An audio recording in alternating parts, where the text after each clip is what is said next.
Jared, let's begin with your last name. Your last Uh, today on the show we have Jared Campion, and for me, it's kind of similar to like how you have that Australian. I think he's like a Formula One race driver. His name's like Willpower. Your last name is yeah. your last name is Campion.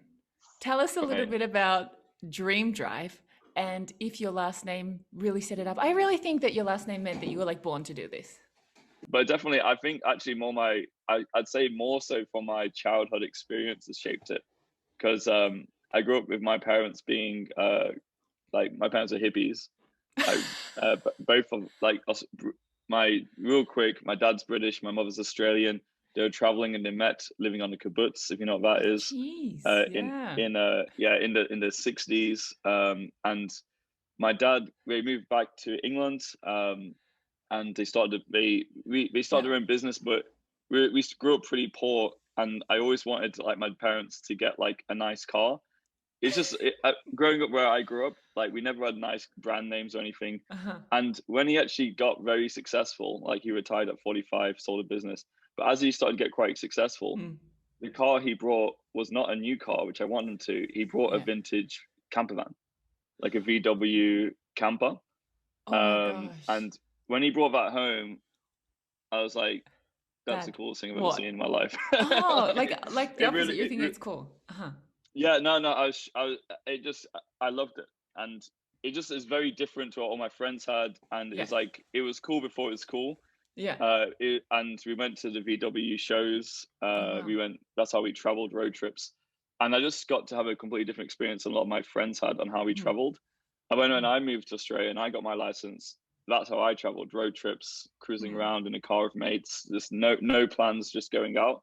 And all my best memories basically came from those moments. Mhm. So yeah, it's more so I definitely think that childhood experience and having I think pretty cool parents, which which helped Yeah. put me on a path, you know. Exactly. So your journey actually has been pretty well documented, like how you kind of, how you went from how you first came to Japan, you went into recruiting, and then now kind of you founded your business. So if people want to know more about how you founded your business, I recommend that they can go and kind of look at those other conversations. Mm. What I would love to do is kind of look more into kind of now, what's kind of going Mm. on now. So So tell us a little bit about when we're thinking about Dream Drive. There's always that moment when you are found, or just before a business goes from an idea to something very serious. That you're saying this is actually not just something that I think is a good idea. This is actually something that I'm really going to now start committing my life to, especially when it's mm, your business, because it's not only just time. It's everything. It takes starting a business takes every part of you. Um, so tell us a little bit about that moment when Dream Drive went from kind of like a good idea to a business. mm.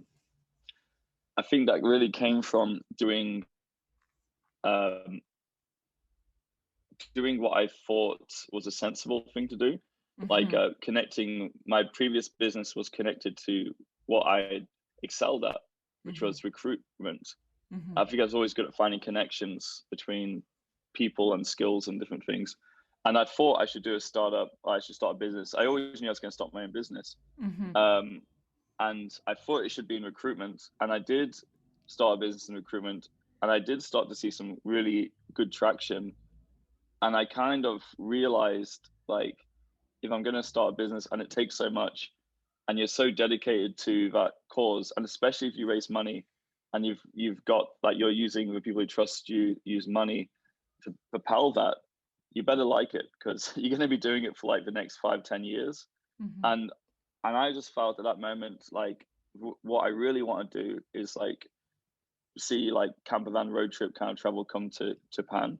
Mm-hmm. There's a big vision of where what I think it's going to go, but like I think there's lots of steps along the way which make really good sense at this timing. Mm-hmm. And I thought like that's something which actually gives me a reason to be in Japan, and I think it makes Japan come alive for so many people in Japan and also people from overseas. I just felt like I gotta push towards like that idea, Mm-hmm. um, and then just yeah, shut down the last thing I was doing, which is really painful and difficult, Mm. especially because we had some serious like traction. but at least I didn't raise money. Uh, so from an external, it's like it was bootstrapped with some other co-founders and people Right. who are now invested in DreamDrive. So yeah. But I guess that you're right. It's like, it is like, for me, a cause at this point, like what I'm trying to do, and propelled by people enjoying the experience. And it's like, okay, I'm on the right track. So, So when we started, let's go back to like, if we think about kind of the early days, if we think about DreamDrive, what was like the dream behind the drive for you? I'd say it's, I mean, I think I'm seeing like, I'm seeing like a different, there's steps along the way, which I'm seeing. I think like it might end up at one of these steps and then the world doesn't go beyond that past part. And it's like, okay, this is our business. But I think road trips and freedom of travel is one. It's not easy to just go with the flow in Japan. You kind of have to be like quite planned, especially if you try and go outside of like Tokyo or like the cities or away from the package. Right? It's all about package trips. Well, let's forget about even like travel for a second. Just get someone to order their burger without onion. Like just try that in Japan. Just try that and then extrapolate that to travel. That's a really good like final interview for a sales job. If you can get them to put like something on there in Japan, like it's definitely, it takes a lot of charm. You got to find your inside guy, anyway. But yeah, exactly. So I just felt like it doesn't have to be this complicated. Japan's got like such amazing infrastructure, like onsens and amazing places to park, and the laws are like in the favor of this type of travel. Like we've written for JNTO about it. I mean, this is something people are confused about. Are you okay to do all this kind of information? But like you can, it's fine to park and sleep in the car. We work with we've written for JNTO now about how to do it on their website. Wow. We're working with prefectures now to create like approved spots. You can stay anywhere, but some people like to know where's a spot I can stay and not have the police come, or they're worried about these things, or where's a bathroom I can access and onto next door. So we help map some really good places on some of our new tours we're doing, and just like really, kind of try and lay the foundation for that freedom to give people the option to just go based on the weather or based on like what places they feel like exploring. Especially with social distance over tourism and all these kind of topics coming up now, it's kind of came that way a little bit, travel as well. So this is actually one of my favorite business models is taking something that you've seen elsewhere and then bringing it to Japan, but then not forcing it in like a square. Well, what's the saying? Like a peg in a square flag in a circle. Square hole. Have you noticed that like when the more years that you spend away, like the worse I get at idioms, I should stop using them. Especially in Japan. So if we think about that, and so instead of trying to do that, what you guys have done is taken something that you're actually really passionate about, that you really have, that brings that like even childhoodness, like nostalgic emotions back, and you've actually brought that to Japan, but then you've Japanized it in a way that that it's appropriate, and then it adapts like to the local surroundings. One of the things that I find that maybe many people don't know is just how beautiful and diverse in terms of the nature Japan is. If we think about like Hokkaido in the north, and that it's famous for like its winters and how beautiful that is, and we have the mountain ranges, then we have like the beautiful rivers and things like that. But I don't think people know really just how diverse, because I guess it's like the long thin country kind of model, like I don't know what it is. I really think I love advertising and like marketing, and I read books about how people created different kind of markets, and like tourism marketing is really interesting. And I remember reading like I think it was Ogilvy in Advertising, or one of David Ogilvy's books, talking about how he went to like an island and made it a destination. And he's talking how you could have made any of these islands could have been a destination, but his client was this one. So exactly. And then they create this such like allure around like a certain spot. And I think if you're driving around Japan in a car through all these towns, it's exactly the same thing. So this town got the train station. So then they get to all the like the hotels, and then that pushes all the like brochures and everything to like through JTB and so forth. And they're very good at making those like packages and so forth. So yeah, it's definitely like I feel there's so many options which people don't know about, and if I find some of the best places just driving to another place and going a bit of a scenic route. Yeah, So yeah, absolutely. there's so many good spots to see, you know. If we think about, new markets, like as you mentioned, like Japan being kind of a new market, if talk us through a little bit about, your idea for Dream Drive. You know how, people say, for example, Uber isn't in the business of transport; it's in the business of time. With you guys and Dream Drive, you're not in the business of refitting and renting, holiday vehicles for people. Mm, What for you is kind of like the business that you're in? Is it the people business? Is it comfort? Is it yeah. adventure? What is it for you guys? Well, yeah. I don't think with startups, I don't think you really know what you're doing until you're like into it, and then you That's right. find Yeah. like I think you have a general idea of like a way people would like to travel, but Hmm. how you're actually going to deliver that 2 years down might not be Hmm. how you expect. I think that's where you have to adapt and find that connection, and Hmm. then like, but you won't even see that connection until you've done like 2 years in, or even longer. And I Yeah. think Uber's a great example. Like a lot of the money revenue they make now is from logistics or from food, Hmm. not from what they thought it was going to Yeah. be, and they're starting to see the like find value. So Hmm. yeah, so I feel I forgot the question, but No, like but like as in, yeah, no, I think you're totally right. I think when we're thinking about like what's our business, when you're in yeah, the business, when you're in like the service industry, which essentially anyone that's working with people is in the service industry, yeah, um, that when you think about that, that it's always about the people and and making them feel like comfortable and their experience. And yeah. no, and so for me, and especially in in our developing world and changing world, and I don't doubt for a second that it takes time to work that out. So let's Oh, I got the answer to what you're saying there, 'cause oh I yeah, saw it. go. Sorry, it's really good. It's actually a good question because like, what are we delivering to people? And I thought it was going to Mm, be we're going to have a massive fleet of rental cars which we make and we rent to people. yeah. And I think we're giving people the same experience of like traveling around Japan, having that Mm-hmm. freedom. But we've actually, as we've gone, we have made some big changes. Mm-hmm. So we're really building up our production and Mm-hmm. delivering more camper vans, uh, like building more camper vans. But the operation side of it, Mm-hmm. we're basically three businesses, like not three pillars to one business.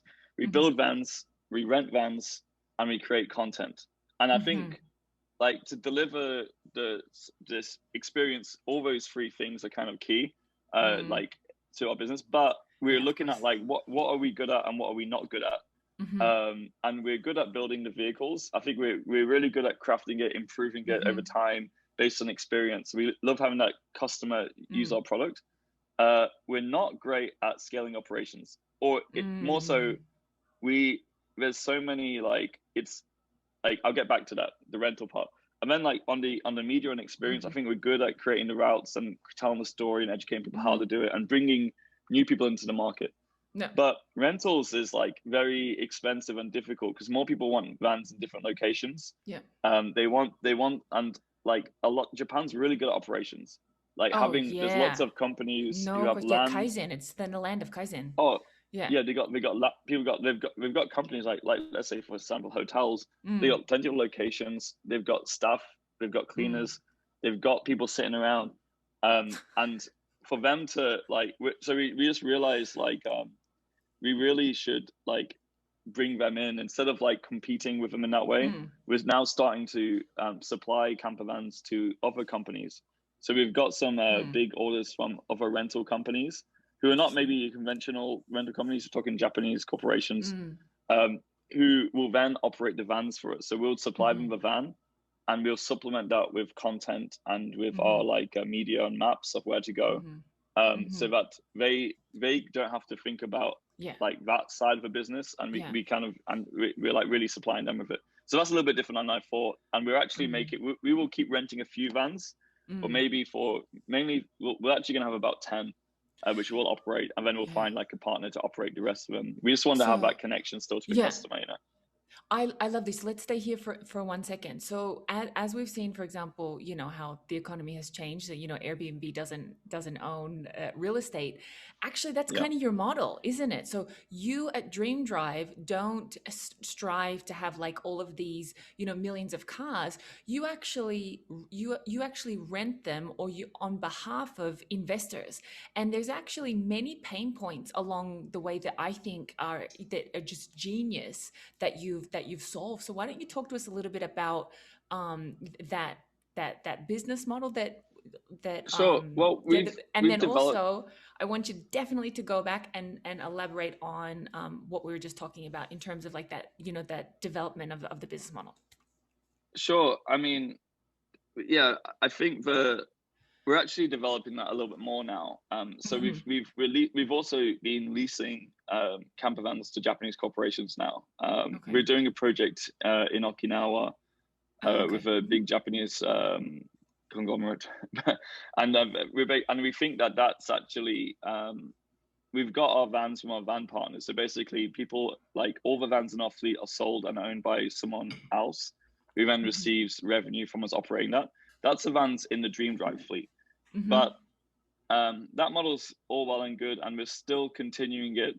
But we're probably not going to add a lot more vans to DreamDrive fleet, at least not in the foreseeable future, until maybe Mm. inbound comes back, and if there's demand for that, Mm. um, Yeah. where no one else wants to buy enough vehicles, we Hmm. might then expand that then. Mainly because we can do that from like one location, like we Yeah. could be in Narita and Hmm. operate that quite well. Um, but yeah, I think the basically that was like we build a van, someone owns it, and they Hmm. receive a share, and they have access to use the van, and they receive a share from us operating the van. Yeah. So for certain people who want to use a van, they want to have a van, they want to use it like a couple of weeks of a year. I think Hmm. that model's like quite good.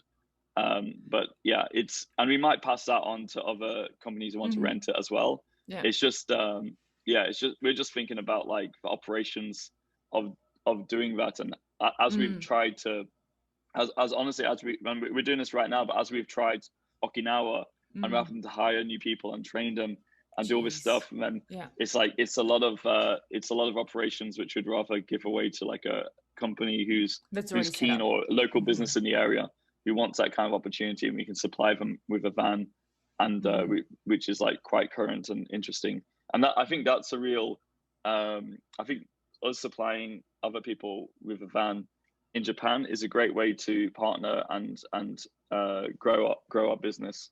I Hmm. think it and see more people experience this type of travel Hmm. more efficiently. So Yeah, no, yeah, absolutely. Talk to us about so that sounds like it's totally dependent on relationships, which gets back to your strength of like your previous business, right? Which is being able to find people and kind of, you know, build relationships and that kind of stuff. And talk to us a little bit about how you go about building those relationships or those connections or those partnerships, yeah, especially when it's new. Anytime kind of like I find that you get a hard no in Japan 99% of the time because it's new and people don't know how to fit it in, like, you know, what it means. mm-hmm. So they're not like against the idea. And once you kind of walk them through the idea and they buy into it a little bit more, then you kind of get to the yes. So the no was not we disagree, it was we don't get it. So talk to us a little bit about how you go about building those partnerships. Sure. I think that's built long ago actually, because I think usually a lot of my partnerships come from referrals, and this was the same Okay. when I Hmm. was a headhunter.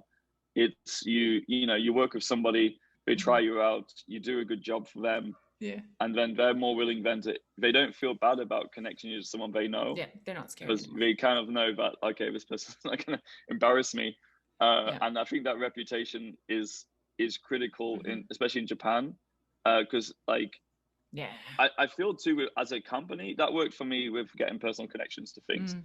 but now as a company, the fact that we've just been, it feels like now we've been here for more than 2 years. Mm. Like a lot of the partnerships we're trying to do early are now coming in, which they it's almost Hmm. like you go and talk to them, but like we just hit like snooze on that for 2 years and see Yeah, when they're it's gonna planting deal seeds, with right? you. Well, you're planting seeds. So the Yeah, seeds that you planted 2 years ago are now naturally kind of sprouting. So it's, you know, kind of just like the natural life cycle of a client, I think.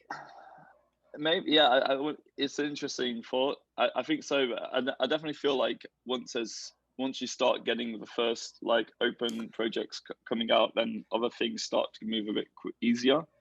But it's definitely getting through that chasm of like of like still being around and still having good reviews and good feedback. And honestly, we've been lucky with that, even because I think like we've made up for it sometimes with with willingness to like please, and not our product's not always been as good as it is now, and it's getting much. We've really been focused in on making our product better and better.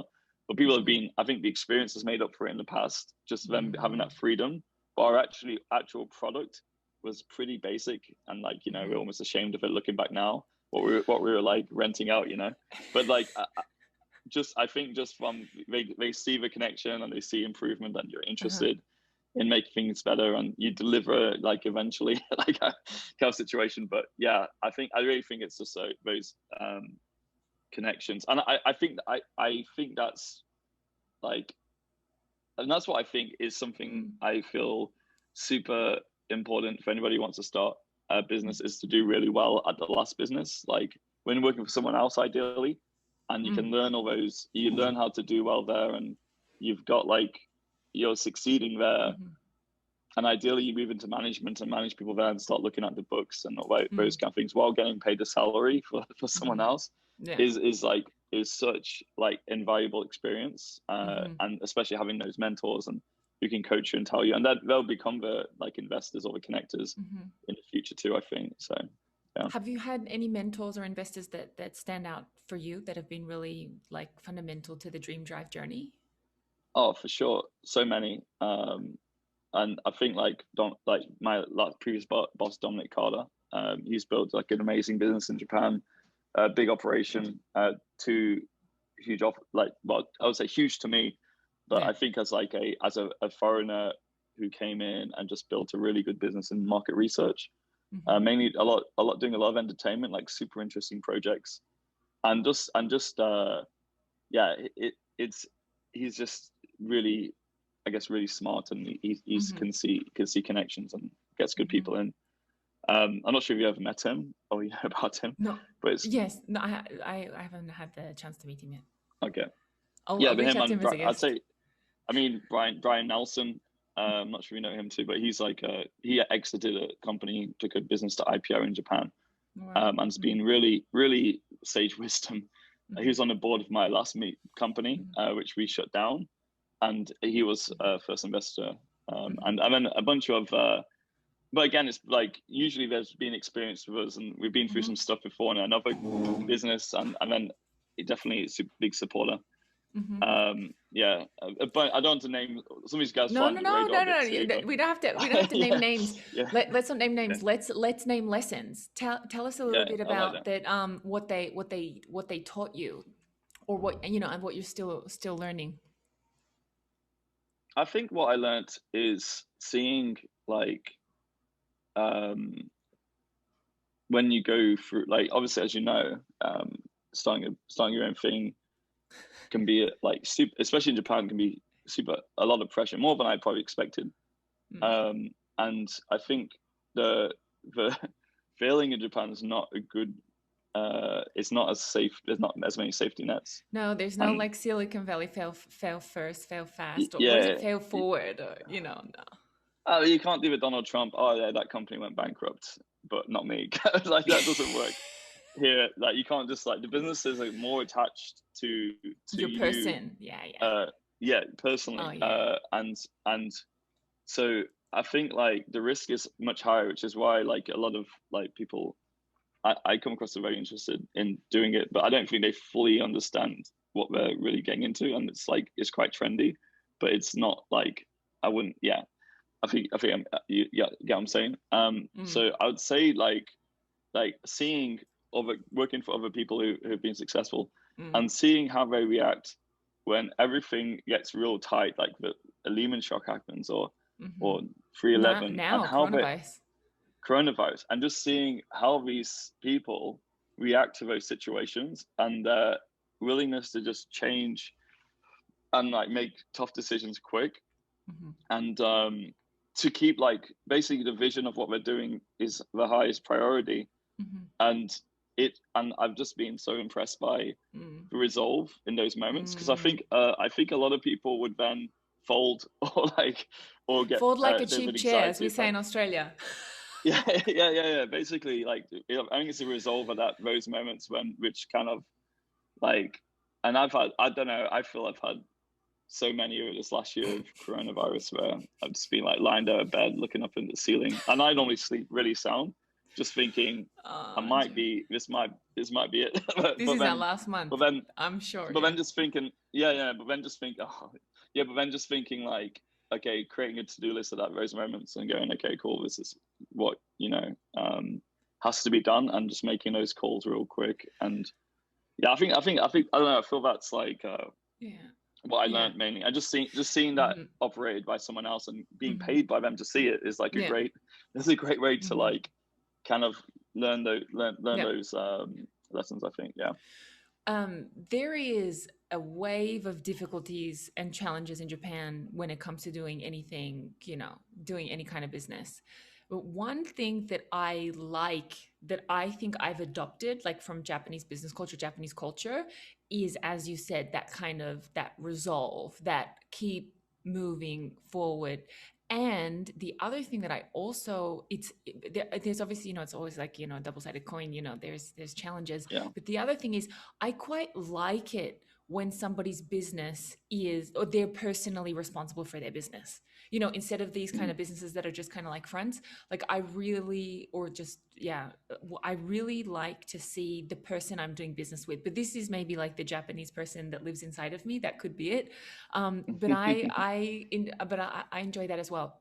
Let's dive into what so many of the Business Karaoke podcast listeners want to know, which is that beginning journey. So obviously we know that it's tough living in Japan, and living abroad is tough. I think we all have those moments. You know what I mean? Like you're sitting on the train. It's a Tuesday afternoon. It's like 3:15, and you're like, "What am I doing here? Like, why do I Mm. even live here?" You Yeah. have these like weird Sure. moments. You know what I mean? Yeah. But Yeah. forget about that for a second. We've decided, this is, the people that are listening to this usually have decided that Japan is their professional playing ground. They've called it home. You live there also with your family. Talk to us a little bit about the challenges, but less about kind of like how taihen and how difficult everything is. Talk to us a little Yeah. bit about how you overcame them in the initial Yeah. stages of Sure. building. Um. So the challenges of like the things which can bring people down in Japan. Yeah. So for example, like Okay. in you mentioned when we're like a couple of minutes ago, you're like, I shut that business down, but at least I hadn't raised money. Yeah. Yeah. And you Yeah. could Yeah. Yeah. tell when you said raise money, I'm like, yes, I know that there's some Yeah. context behind raising money, stuff like that.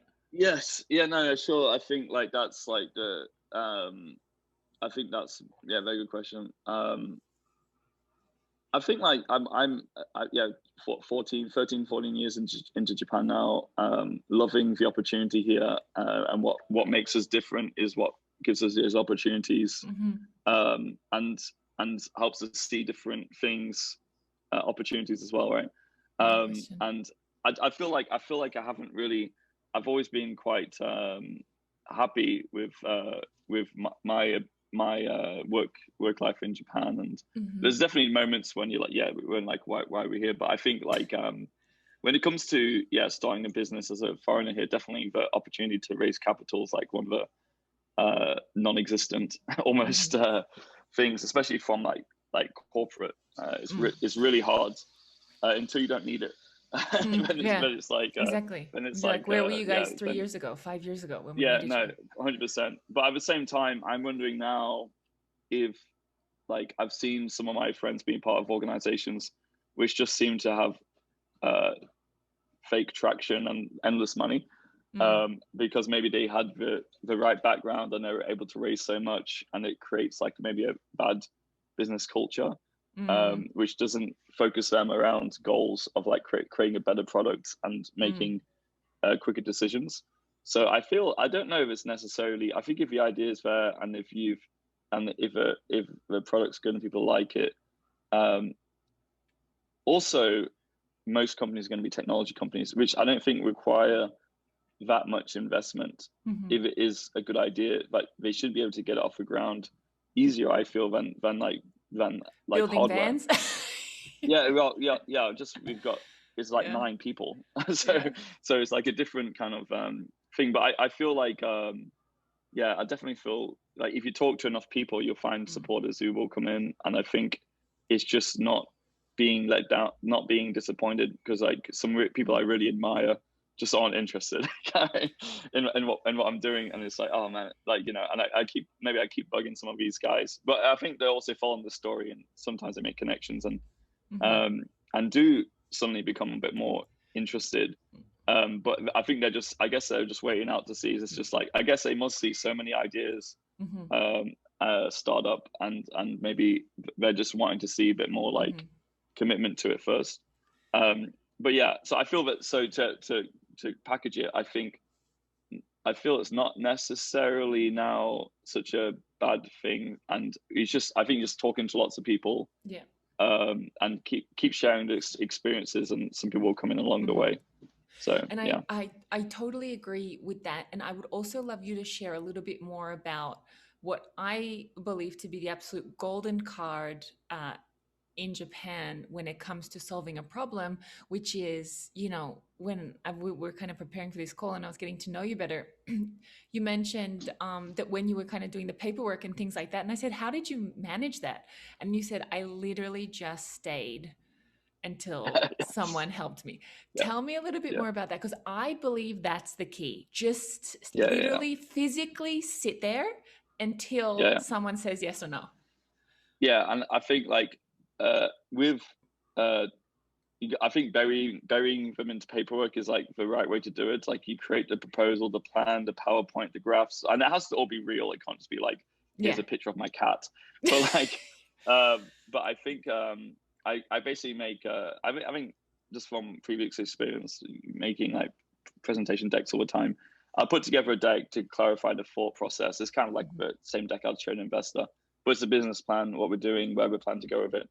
And then I'll take that to like, even when I'm trying to establish my company, it helps them understand what you're trying to do. It Mm. shows that you're like, we get helps them, and then basically I would go to like the business startup center, sit Mhm. there, and say I'm trying to start a business, and they'll try and get rid of you. But if you just keep asking questions and do it, eventually they're like, okay, let's just get to work and help this guy get out of our office by like giving him. And that's the same with a rental car license. Getting that was the same thing. I showed up, like just kept showing up. I didn't have like a support team at that point, right? Um, I basically got the rental, established, like got the rental license, got Mhm. the first car, got it approved, did all that stuff myself, and then I went to like raise money. Once I had the rental license, I had some people booking it. I had some early feedback. So yeah, nowadays, like obviously, I wouldn't. Our team has got much better people for that, Mm. but I think that's definitely a key. You get a lot of help if you show that you're like interested and you're doing it anyway, Mhm. and yeah, they'll I think they respect that and come in and help Absolutely. out. They want to see it happen. It's so true. So you just said, that obviously that your team has got better. And one thing that when we were talking, for example, about van life and, coronavirus and the advantages and how travel is changing and stuff like that, and you're like, yeah, but that's kind of like old news. You know what I mean? Like this kind of, how travel is changing. One shadow, I don't want to call it a benefit, but one shadow opportunity in the coronavirus that I heard. I was listening to an interview of yours to prepare for ours, and I thought that's genius. Was lots of the movie theaters who obviously do it, who the guys who or the people that were building sets are now out of work. Right, because Yeah, yeah, the the movie industry, obviously, they're also on hold. So you stole them, not stole them, you bought them over it into your yeah. team. You said, why don't you do what you did for sets in movie Mm, sets and do it for us? And I was like, that is so, seeing an opportunity, because this is not something you would have been able to plan, like last year. You would have said, let's go and encourage movie, set engineers and come and work with us. That wouldn't have been possible. It's this yeah, idea of, you see an opportunity, you grab it, but you also create like an attractive value proposition for the person. You know, it's not like, you Mm, know, they're coming and they're sweeping floors. Like they're doing something, you know, maybe a much more intricate piece of work that maybe you wouldn't even see on a mm, movie set. Tell me a little bit about like how your team has grown, and mm. also that ability to see an opportunity, and then even if you're not 100% ready, to jump anyway. Yeah, sure. I think our team's evolved a lot. Like when I first started, was like it still is hard to get good talent in Japan. There's plenty of good talent, Yeah. and you know, the bigger you get, the more traction there is, the easier it is to attract really good people. But at first, you know, I started with really a bunch of foreigners, but the Yeah. market was here for inbound. It kind of was Mm. fine. We would build a vehicle for them. Foreigners come over, they take the vans around, and that, I mean, that'd be the starting point and the easy first entry. And then yeah, and now it's like there's only we're like basically 20% foreign, 80% local. So it's definitely evolved in that way. And yeah, I think definitely taking seeing the opportunity that's come, and that was kind of a risk for us to move deeper into that when at that time. But I just didn't see like how would we get access to such good people. Some of these people had plans, like they were supposed to go to Singapore to build to work in like a museum restoring Yeah, of course. like furniture pieces, like really like super talented bilingual like professionals. And I'm like, just come work with us for a bit, you know, like help us out. And then people, they get part of the thing, then they're seeing like where this is going, and that they change plans and go, okay, this is actually, you know, a lot of people cruising around looking for like what to do, and then if something Mm. interesting comes along, they're like, okay, actually this is. And I think that's like what you realize as a recruiter, just how many people are cruising Yeah. around taking Yeah. opportunities to come their way, which is most people. Like people just want to, they got something they love to do, and they don't really know exactly where they're going, but you have a basic like Mm. direction, and you're moving Mm. there. And if something comes along which fits their skill set, like as Mm. recruiters, we do that all the time. We change somebody from Mm-hmm. move somebody from journalism into say Mm-hmm. social media director, or Mm-hmm. from like management consulting into like executive producer. Like Mm. there's lots of different like things which kind of people don't see the connection, but it's there. But Mm. like I think that's the same with like a lot of people. You show them, you bring them in, especially if you can do it in that like come just for 3 months, you know, while you're waiting for your visa or whatever, and then like things can change. So yeah, and I think we've I we've Yeah. really elected a great team of like really Mm-hmm. interesting people who are very hardworking, smart, and Mm-hmm. helping us like make this business much better. You know. Mm-hmm. I want to follow up on the team thing, but I also want to just reiterate how serious the startup kind of stigma is in Japan. So we had the marketing, or the previous marketing director of Dropbox in Japan, and he started with Dropbox in 2017. He had like this 10-year career at Microsoft. He goes home and he tells his family and his wife, "Hey, I've got this opportunity to become, you know, CMO of this." And think 2017, like Dropbox already like was decent enough that it could Mm. expand to Japan. And they were like, "Foreign startup, think about it." You know? Like, Yes, and yeah, yeah. then So I love that. I work for a startup called Google. I'm like, come on. Yeah, it's I like- know. yeah, yeah, yeah, yeah. If we think, what kind of people are you, or what kind of, I don't want to say like roles, because I don't think you're someone that's trying to fill roles. Mm. What kind of people are you looking for, that kind of makes up your dream team? Is Yeah, it like a personalities? Is it characteristics? What is it? I don't know. I think like it's a great question. I think usually at this point, it's some kind of knowledge in which we don't have. Like Mm, we've been yeah. hiring now people with in the industry. Like we couldn't get them at first, but now we're getting people from top like camping car Yeah. companies joining and helping us just get to that next level, Yeah. because we're delivering. We're now going to be selling a premium van uh, Mm, at a higher price point, because we can't make many. So, but we have got really good craftsmen now, and we see that as an open opportunity for us. mm. It just means we've got to bring in the Level expertise up. and Yeah. everything. Yeah, level up. So yeah, I think we're always looking for that next like level. Like we're looking for that in like we're really looking at like the battery systems, electronics, Oh yeah. electrical. That's like a tricky area where we don't like have like super expertise, but we have consultants Mm, who can give us that information. So there's ways mm, to it, and I don't think it always has to be full time. mm-hmm. Usually it's not. Yeah. It should be a consultant Yeah. who's super passionate about what we're doing, and they can help you and advise you. So we've got some really good advisors, and we usually we usually start small with them, and some of these guys end up like kind of joining. We can't normally start there. Like it's nice if we can like build a relationship and trust, and then kind of just like sometimes it's best not to have them in a team. You like, it's better just to have them on call if you need them, and they're busy doing everything else they're doing. So yeah, I'd definitely say it's helping us make the product better is what we're really looking for, either as consultants or full time. So yeah. If we think about that, you know, making the product better, one thing that I would love to know, kind of like me coming from like a design thinking background where, you know, we believe in user testing and prototyping, talk to me a little bit about how you go about prototyping or testing kind of your concepts, because obviously you can't go in and like prototype, you know, multiple vans, like it's just not viable. So talk to us a little bit about that testing, prototyping, you know, when you're talking about trying to make your product better. Talk to us about your process or your learning. Well, I guess like we see the van as not a finished product. Interesting. So we will basically make what we think is the best product, and then based on feedback, there's certain things you can't change because it's like approved that way, but there are things you can adapt. So that's a massive conversation. But like but especially when it comes to like battery systems or placements of like USB plugs, or how we make sure that the batteries, how we make sure that the systems keeps enough electricity. Like a lot of information's out there, but there's a lot. Lithium batteries getting much cheaper, and it's creating a lot of opportunities on what you can do.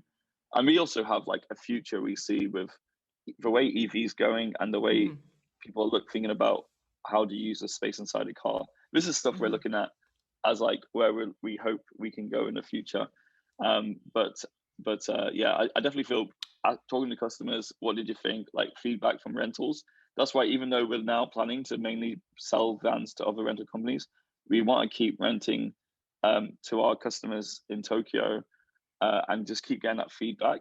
But we just don't want to have a massive fleet where we're having to have like multiple shifts and super heavy logistics. We do it with the team we've got now, kind of as like a way to keep building the information, educational content, and support other companies who want to rent the vehicles and get feedback, critical feedback on the experience, hear directly from the customer how it is. We have our team who build, talking to the customers too, and getting that feedback. And people are very interested in giving it to us. People love to be So, heard. like, If you give them space to speak, they really love to be heard. Yeah, sometimes too much, and we have to say, okay, well, thank you. It's like, no, but it's definitely it's like we get good repeat like kind of customers who feel comfortable just sharing like, okay, this stove you're using is terrible. Or, for this reason. like, You know what else I also really loved? I loved how, you know, if we keep, you know, the idea of like what DreamDrive is, which is how you guys go and like refit vans so people can, you know, use them as their own space. I love how that even before you even got your first car, I love that you created a test site and then ran Facebook ads. That for me is sometimes where I think in Japan people get a little, and you know, I spent 8 years in Germany as well, so the Germans are exactly the same. But it's like, oh, if I want to have like this kind of company, let me go and like get the vans and everything. Like they would have built the infrastructure before they even tested the idea, and you did the opposite. Like you just like made a fake page, right? Not a fake page. Was it a fake page? No, it was a real page, but it was kind of fake. It was a fake page, to be honest, and it was. I made I think I just want to. I think we can be a bit nuts sometimes, right? And think this thing everyone's going to want it, and no one does. And I think there has to be some like customer feedback saying, this is a need which isn't there, and we would like it. And I think also, so I think testing it is great if you can. I didn't test it for long. I just ran ads for a day. Yeah, that's the thing. It doesn't have to be, a year. Yeah, I just got enough people adding their friends to it and say, let's do this. That I was like, I took a screenshot of it, and like, okay, shut it down. Like, don't just keep user panels. Exactly. exactly. Look, people want it. People love this. Didn't work. Didn't help me, but That's at amazing. least it helped me think myself see that okay, this is people that I do not know Hmm. who are like, hey, this looks like it's something we should do. Hmm. And we're really working now on a website. We're relaunching a new one soon, which is gonna be much better. Yeah. And yeah, but it's been I think yeah, that's really a good thing to do as like self kind of like Mm. proof more than Hmm. anything. And also I feel with like along the way when it has been tough, like that's what I wanted to say. I don't think like I'm always worried about if like people starting a startup like without fully knowing what's at stake or if they should, because some people want to start one and just find a startup to start, and there's even some organizations now who's like we'll find the best founders and then we'll give them invest in them and start a company, Yeah. and maybe that's interesting. I think maybe that will work. Like there will be some Hmm. amazing businesses come from that, but I feel it's like you can't like I feel like it's not worth doing unless the idea is really good and people are really willing to commit to it long enough. Hmm. And I think the fact that I love what I'm doing and the feedback's good and the customers are telling me because we're doing the rentals, hey man, this is like the best thing I've ever done in Japan. I've been here for like Wow. a long time, but like it's really not so much our vans. It's just we're getting them out there into these places Hmm. and giving them that freedom. I think that's what kind of makes you go, okay, we're doing something right because Hmm. the product, or at least the feeling people are getting, is is good, and I think that drives you just to keep pushing the it forward, so yeah. Hmm. I know, I love that. And sometimes I don't want to say Japan is like an ideal place to found a startup because that's not exactly true. But there are some things that about essential Japanese business culture that I think contribute to a successful business. One of those things is that Japan manages crises kind of quite well.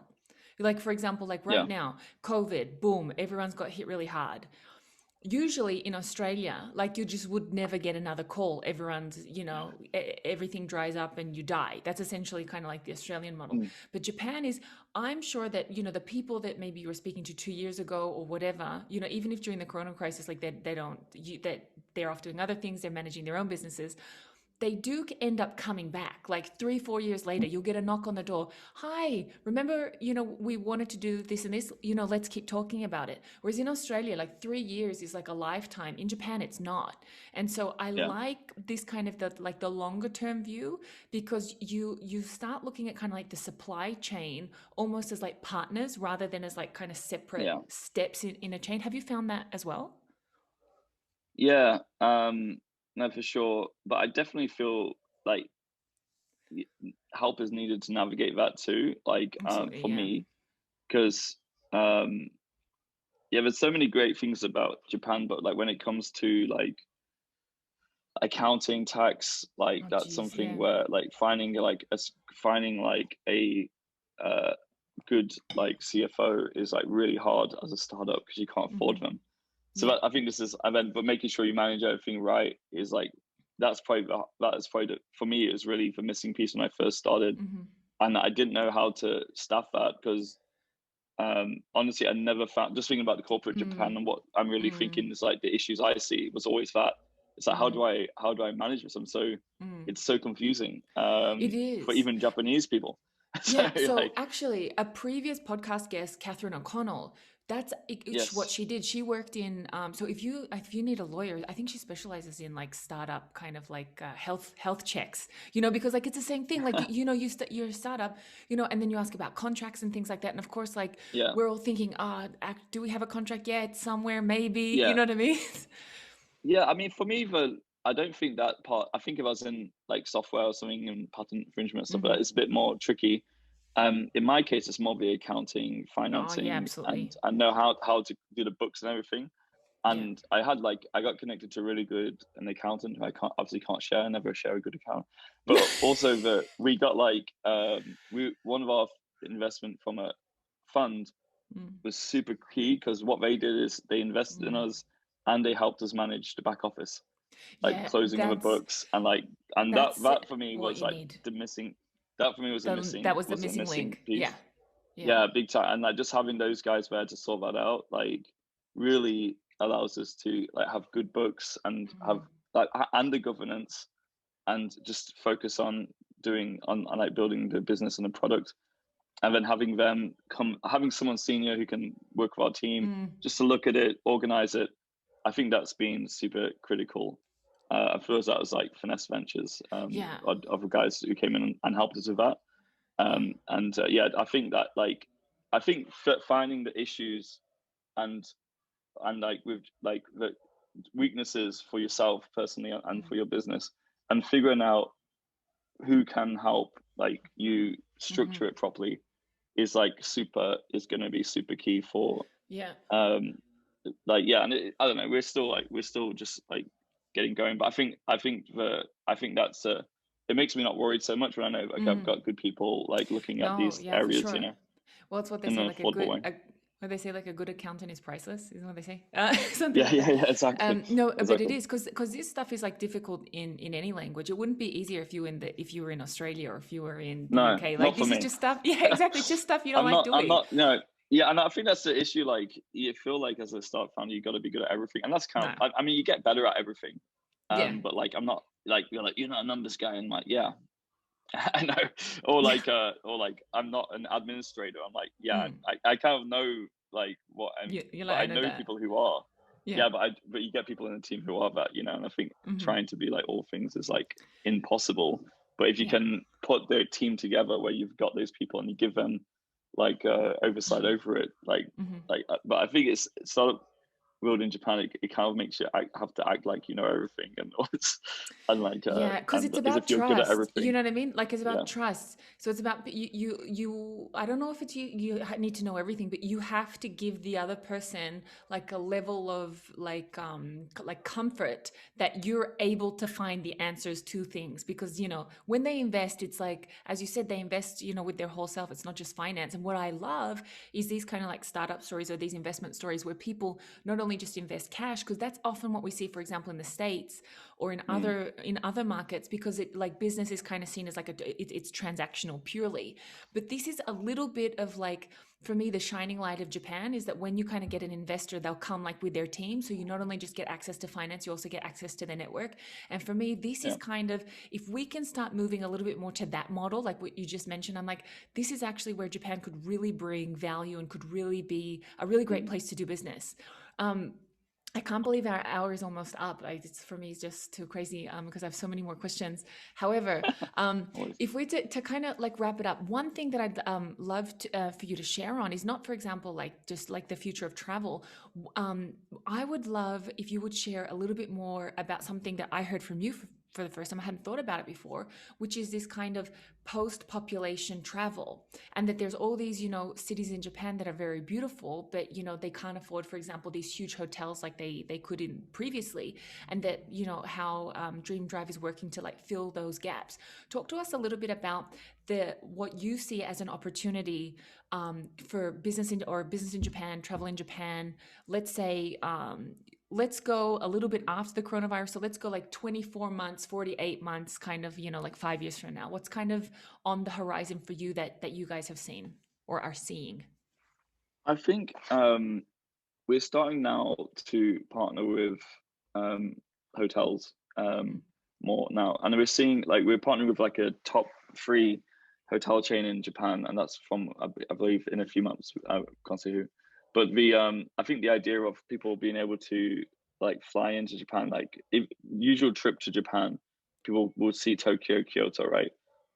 There's a lot more people coming to Japan for the second, third, fourth time, Right. who's usually our customer base, but that's a lot of people. Like, will regularly come back to Japan, Mm-hmm. and I think like the exciting thing for us is to partner with these hotels, so we could fly into Tokyo, spend a few nights there, take the van from the place because we're partnered with them, and then use that for like that nature, traveling around different kind of wild camping or the onsen and Mm-hmm. see the beautiful nature.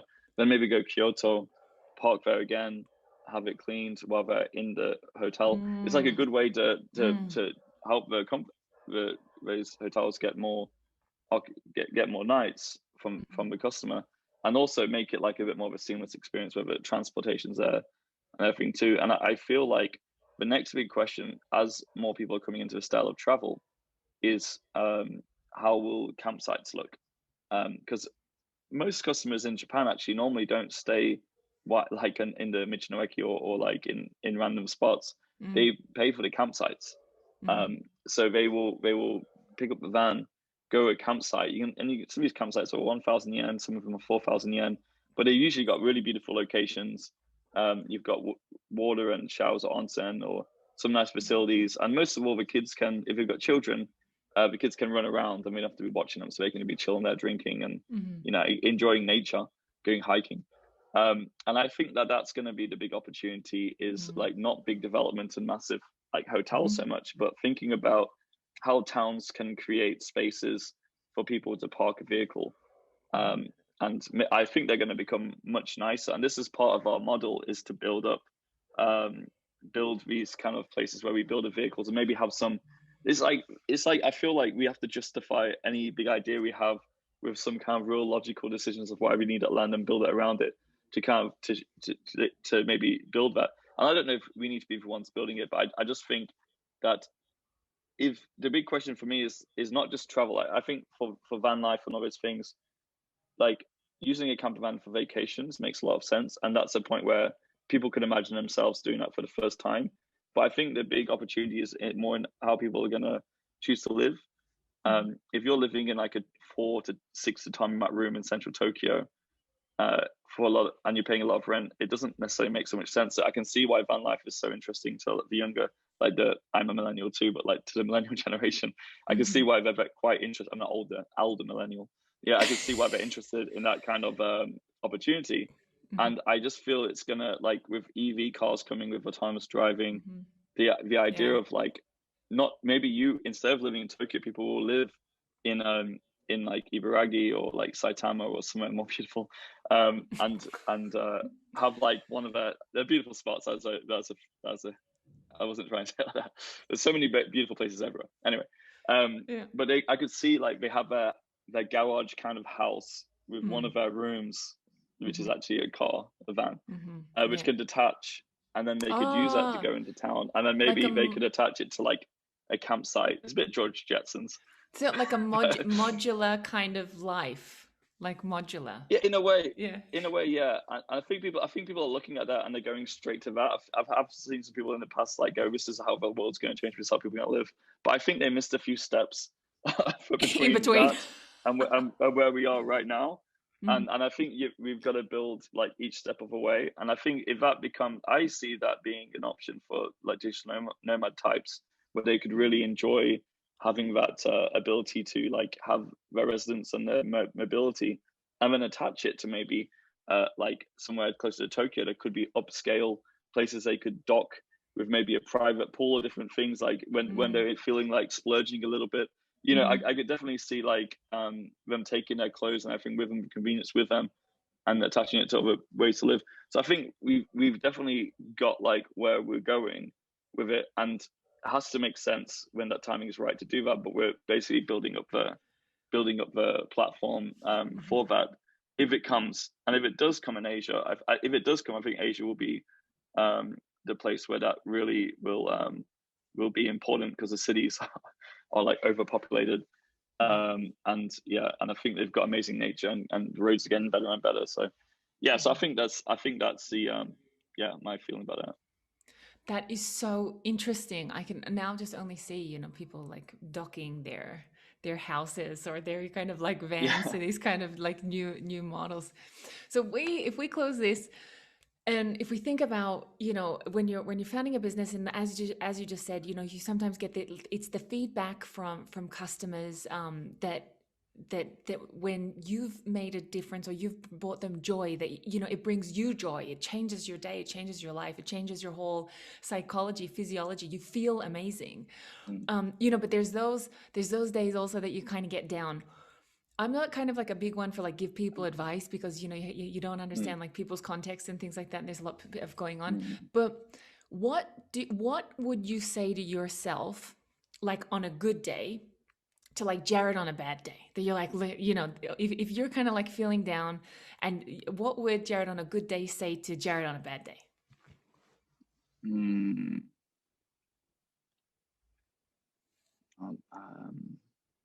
probably just focus. Like, I Mm-hmm. don't know, I kind of do better when it's a bad day.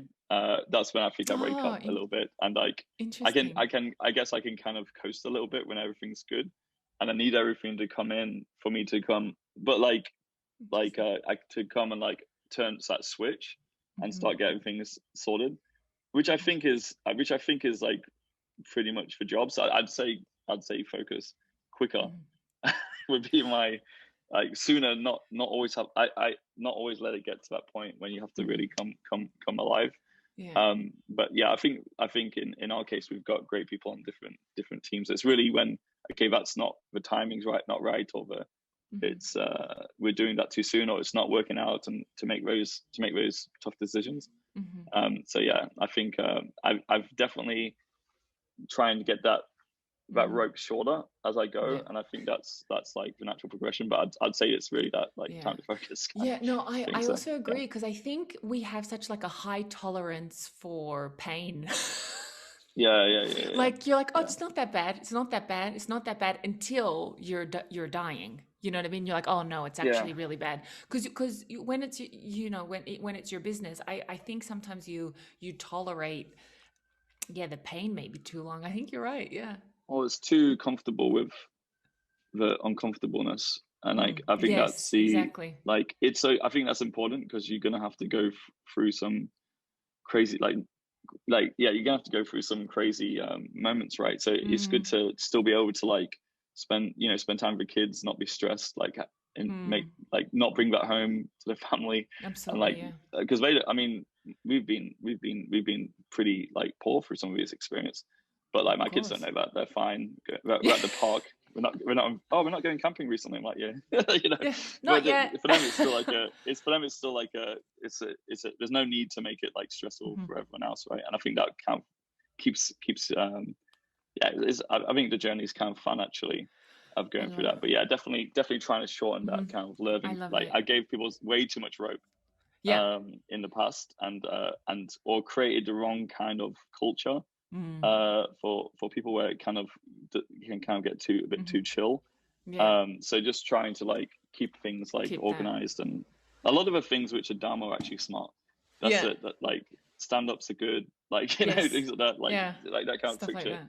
We try not to do it, but like there's reasons why some of these things work, and not being too proud to be like, okay, let's just do the normal Japan stuff, Yeah. sometimes. So yeah. So 62% of our population, of our listener population, is in Japan. So if 62% of our current listeners want to go and learn more about you, or they want to say, you know what, when we finally have this when go to travel campaign Yeah. opens up again, where can they go and find Yeah. out more information about you?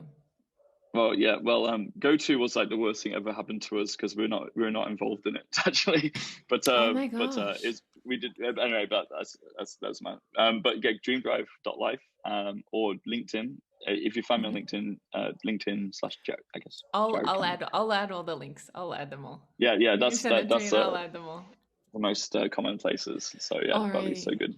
Hey, thanks So so much. Great talking. no, I'm only like halfway through our questions, so you have to come back, and All certainly right. much before we're in this modular future where we're like attaching our vans on buildings. So Yes. please come back before Yes. then. Thank you so much for your Deal. time. I had a wonderful Thank conversation you. with you.